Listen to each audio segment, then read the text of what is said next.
দেখেন মাশাআল্লাহ মাংসগুলো কত সুন্দরভাবে কষানো হয়ে গেছে। আসসালামু আলাইকুম, আশা করি সবাই ভালো আছেন। এই তো আর প্রতিদিনের মতো আজকেও চলে আসলাম বিকেলে রান্না করার জন্য। হয়তো বা আজকেই এবছরের শেষ সেহরি খানা হতে পারে, তাই আজকে একটু ভালো কিছু রান্না করার চেষ্টা করব। আর হয়তো বা আগামী বছর পর্যন্ত আমরা নাও বাঁচতে পারি, জানি না কে পাবে এই রমজান আর কে পাবে না। তাই আজকে একটু ভালো কিছু রান্না করার চেষ্টা করব, দেখতে থাকেন, ভালো লাগবে ভিডিওটি।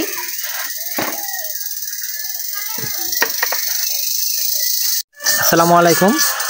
এই তো প্রতিদিনের মতো আজকেও মিতু বিকালে যে রান্না করতেছে, হয়তো বা এবছরের শেষ রোজা হতে পারে কালকে, না মিতু? যার কারণে আজকে একটু ভালো মন্দ রান্না করার চেষ্টা করতেছে মিতু। আর কি রান্না করে আজকে সেটা আপনার দেখাবো। ভালো মন্দ বলতে মিতু কি রান্না করবে আজকে? একটু গরুর মাংস রান্না করবো।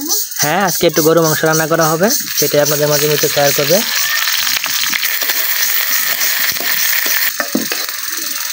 এই যে এইদিকে দেখেন আমাদের পরি আসতেছে।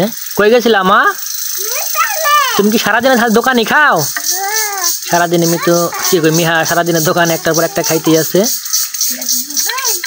আর দেখেন যে আমাদের উঠানে আজকে ভিজা ভিজা দেখা যাইতেছে, তার কারণ অনেক দিন ধরে বৃষ্টি হয় না, উঠানটা একদম ধুলাতে ভরে গেছিল, যার কারণে মোটর দিয়ে পানি দিয়ে দেওয়া হয়েছে। আর দেখেন আজকে বিকালের আবহাওয়াটা অনেক সুন্দর, আর আমাদের কাছে অনেক সাজানো আছে। আমগুলো এখনো বড় হয় নাই, যার কারণে দেখাইতে পারি না, আমার কাছে খঞ্জনও আছে।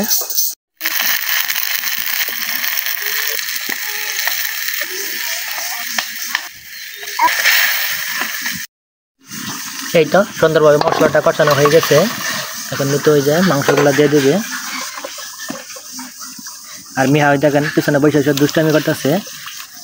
এইগুলো মাংসগুলো আজকে আনা হয়েছে। সাথে না করে চালু দেবো বলে পরে দেবে, এখন দিয়ে দিলে ভালো হইতো না?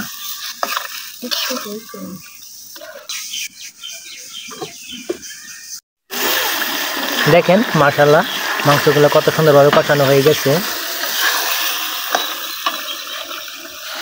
এখন মিতু হালকা করে জল দেবো না বেশি করে দিবা? কারণ যেহেতু অনেক সুন্দরভাবে কষানো হয়ে গেছে, তার কারণে হালকা একটু জল দিয়ে মিতু মাংসটা রান্না করবে, তাই না?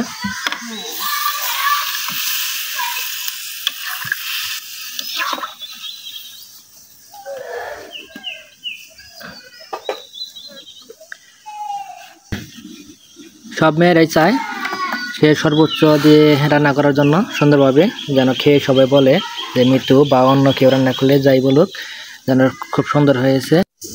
এই তো আমার রান্নাটা শেষ। কে কীভাবে রান্না করেন জানি না, কিন্তু আমি এইভাবেই রান্না করি। আমার ভিডিওটা দেখার জন্য অনেক অনেক ধন্যবাদ। যদি আমার এই ভিডিওটি ভালো লাগে অবশ্যই লাইক কমেন্ট শেয়ার করে পাশেই থাকবেন। ধন্যবাদ সবাইকে।